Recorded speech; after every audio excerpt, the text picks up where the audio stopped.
امریکہ کی صدارتی دوڑ میں شامل براک اوباما جب اس سال جنوری میں جنوبی کیرولائنا کے پرائمری انتخابات میں حصہ لے رہے تھے، اس وقت رائے عامہ کے جائزے یہ بتا رہے تھے کہ اوباما اس سیاہ فام ریاست کے 60% عوام کا انتخاب ہو سکتے ہیں، لیکن اس دن کے اختتام پر سامنے آنے والے ایگزٹ پولز کے مطابق اوباما نے اس ریاست کے 80% ووٹروں کی حمایت حاصل کی۔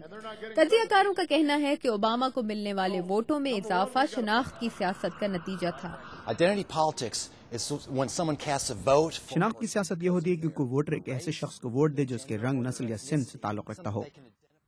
مبصرین کا کہنا ہے کہ جنوبی کیرولائنا میں آئیڈینٹی پالیٹکس اس وقت ابھر کر سامنے آئی جب سابق صدر بل کلنٹن نے سینیٹر اوباما کی جانب سے صدارتی نامزدگی کے اعلان کا ایک سابق سیاہ فام امریکی صدارتی امیدوار سے موازنہ کیا۔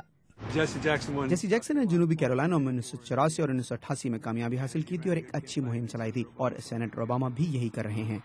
اوباما کو امریکی تاریخ کا پہلا سیاہ فام صدارتی امیدوار قرار دیا جا رہا ہے جس نے ہر رنگ و نسل کے ووٹروں میں مقبولیت حاصل کی ہے۔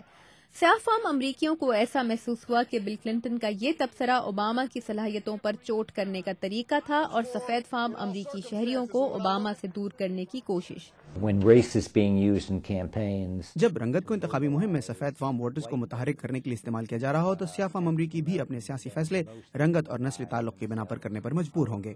امریکہ میں دیگر صدارتی امیدواروں کی انتخابی مہم میں بھی آئیڈینٹی پالیٹکس کو بہت دخل ہے، جن میں ہلری کلنٹن کو پہلی امریکی خاتون قرار دیا جا رہا ہے جن کے پاس اپنی پارٹی کی نامزدگی جیتنے کا سب سے سنہری موقع ہے۔ ہلری ڈیموکریٹک پارٹی کی خواتین خصوصاً درمیانی عمر کی خواتین میں مقبول ہیں۔ امریکی خواتین نے طویل مدت تک انتظار کیا ہے ایک ایسی صدارتی امیدوار کا جس کے ساتھ وہ خود کو منسلک محسوس کر سکیں۔ ریپبلکن پارٹی کے صدارتی امیدوار جان مکین ایک الگ انداز کی آئیڈینٹی پالیٹکس کر رہے ہیں، یعنی مشترکہ نظریات کی سیاست۔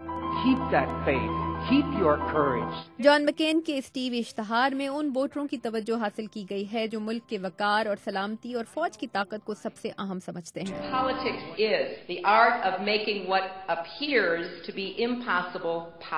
آئیڈینٹی پالیٹکس کے ناقدین کا خیال ہے کہ عام طور پر یہ طرز سیاست عوام کو تقسیم کر دیتا ہے، لیکن پھر بھی انتخابی امیدوار اور ان کی پارٹیوں کو اگر اس سے فائدہ ہو تو وہ ایسا کرنے سے گریز نہیں کرتے۔